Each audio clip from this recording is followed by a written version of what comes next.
Hello guys, it is Diddlemeister here, and today I shall be showing you two sides of a coin today. Well, if it's a Bitcoin then there are no sides, as it's just binary, but that is a side of a point.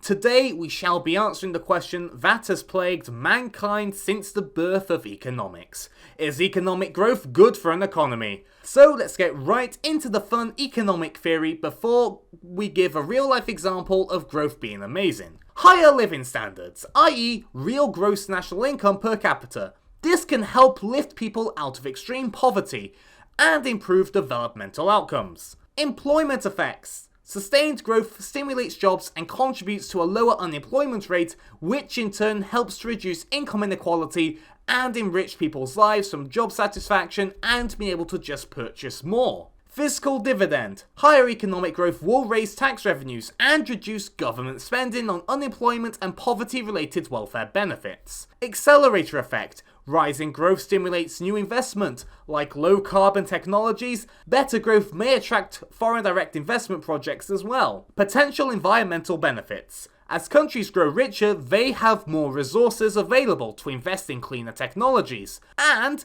as nations develop, energy intensity levels fall. Productivity growth. Increased GDP per worker. Lower unit costs. This could potentially lead to higher wages for workers, but definitely will lead to higher profits for firms. New goods and services are created, which can result in lower real prices, due to more competition pushing the price down, but also technology advancing to make producing and providing goods and services cheaper. Consumer welfare gains can also occur, and improved living standards as we have more choice and better technology which can enhance our lives. Improved health.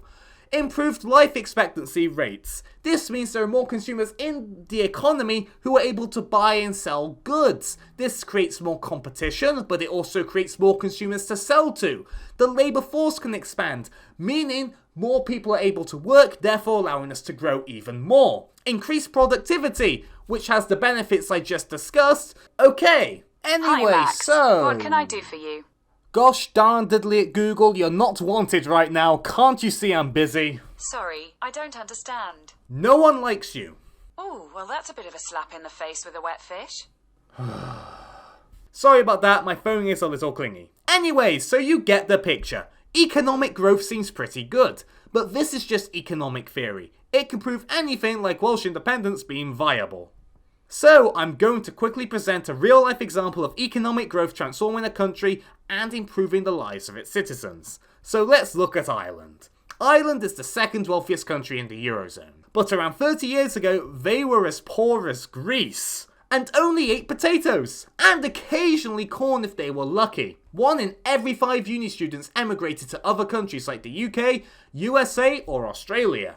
So, what did they do to escape the state of being poor and afford to eat more than just potatoes? Well, after gaining independence, the Irish government adopted protectionist policies, which basically isolated Ireland from the world. They remained neutral in World War II, restricted international trade, and didn't allow foreigners investing or owning domestic companies. This caused an economic crisis, and a massive brain drain as the Irish could speak English, making it easy for them to go to the USA, but in 1957 all of this changed as Sean Thomas O'Kelly's government started to sing, "Oh, won't you trade with me?" As a result of this, the UK offered free trade with Ireland if they promised to never sing that song again. A few years later, Ireland joined the European Economic Community under the same conditions. At first, this resulted in many job losses due to uncompetitive Irish firms getting killed by the global market. The unemployment figure peaked at around 17%, and the youth continued to leave Ireland as a result. Remember, the youth have the best skills and are thus most important to growth and innovation. So Ireland basically said, screw this, let's lower corporation taxes. And it worked. Large firms chose Ireland as their European headquarters, but this would mean they opened up a tiny office with a guy or two, which doesn't help that much. Income taxes are also raised for some reason, which doesn't help keep the skilled workers who would be paying these higher taxes. This basically caused a negative multiplier effect, jobs are going, government spending is climbing, small firms are closing, and a massive brain drain is occurring like before. So what did Ireland do to fix this? In 1987, Charles won the election and he took a number of steps to fix Ireland. 1. He cracked down on trade unions and wages would rise at the same rate the economy grew. 2. He lowered income taxes as 60% was very high and unattractive to skilled professionals. 3. He reduced employment bureaucracy. So all these massive companies who just use Ireland to pay less tax would open up factories and offices in Ireland. This created jobs, skilled ones. Wages would start to rise and the government started to collect more tax revenue. From increased consumption from consumers, more people working and therefore paying income tax, and profits from firms. Companies like Ryanair and Primark expanded internationally during this bullish time for Ireland. This helped cause a massive growth for Ireland, growth rates which competed with the likes of China and India. Apparently, some Irish citizens would fly to New York for the weekend to do shopping. These years gave Ireland the nickname of the Celtic Tiger. Due to all this wealth, banks did start to be more lenient with who they loaned to, and then the financial crash happened. However, Ireland is still a lot better off than they were before. Yes, all developed countries are where they are because they grew economically, but I don't have time to cover the tale for each one. I covered Ireland briefly as it's somewhat recent, helps illustrate how growth can transform a country, and Ireland has a special place in my heart.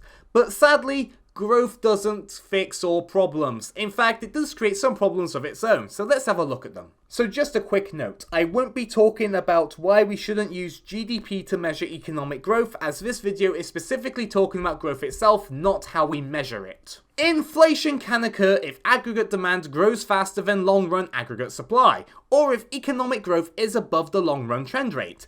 Why is this? Well, in a period of rapid growth, firms will employ more workers so unemployment falls and the pool of available labour is smaller.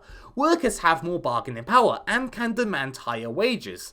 Firms give them the higher wages and pass the cost on to the consumer, causing cost-push inflation. Also, if more people are employed, then more people have more money to spend, so consumption increases, which can cause demand-pull inflation. There are other reasons like self-fulfilling prophecies, but I don't have time to discuss that. Negative externalities can be created by fast growth, like noise pollution, air quality worsening, busy roads, and other bad stuff. So if you guys have been reading the news, you might have heard horror stories of Bitcoin consuming more electricity than Ireland, or to overtake households in Iceland.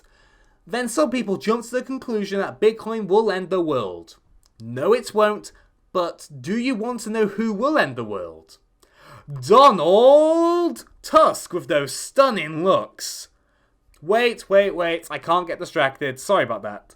Bitcoin has become very mainstream and popular since 2017, and has seen a surge in market capitalization, and miners mined the currency, which keeps the blockchain alive. This applies to all cryptocurrencies, but Bitcoin is a buzzword for easy views. So, this seems like a problem at first, as we burn fossil fuels to generate a lot of electricity. However, due to the tighter regulations in China and the threat of them in South Korea and India, many miners are looking at Iceland to mine. The cool temperature is ideal, and nearly 100% of energy in Iceland comes from renewable sources, so this problem may fix itself, but this is an example of growth potentially causing damage to the environment. Income inequality tends to rise as growth does, and society experiences something called relative poverty. Not sure what that means, so here's a little demonstration. We have two people, Jeff and Donald Tusk. Jeff has the Nokia 3310. Yes, that's right, I said the new one. Nokia re-released it last year and it has a headphone jack. Our boy Tusky has an iPhone X. Tusky feels relative poverty as Jeff has the superior phone as Tusky lacks a headphone jack in his phone. Now here is a serious definition for you nerds out there. A level of household income that is a lot lower than the median level of income within a country. So let's look at income growth in the UK. Notice how everyone is getting richer. Well, the bottom 90% see minimal income growth, but it is growing. This is clearly a downside of growth, as many will see this as unfair. However, some may see it as fair as those at the top earned it. Which view you have will depend on your political beliefs. But I can imagine many of you guys, including myself, sit in the bottom 90%. Except that one kid who has YouTube Red. Thanks a lot, mate, means a lot. And one day I may be able to jump into the top 10% if you keep this up. So please keep watching my videos and maybe get your rich friends too as well. It would mean a lot. Just joking with you guys, I'm not in YouTube for the money anymore, as they changed the partnership requirements. So I'm really sad. Gosh darn it, YouTube, I could have been rich by now. I'm joking, guys. I'm not in YouTube for the money. Yet. However guys, if it's any consolation, the richer you are, the more you lost during the 2008 recession. So us 90%ers can laugh at the top 0.1% as that drop looks like Bitcoin, and you should see the panic it caused. Hopefully the thought of that can help you sleep soundly tonight. Other countries suffer income inequality too, but I don't have time to go into them. So I'm not going to give you a conclusion, as I don't want to force my views down your throat. I just want to provide you with the information so you can come to your own informed conclusion. But really, if you think growth is bad, then you are just going to end up working in KFC for the rest of your life.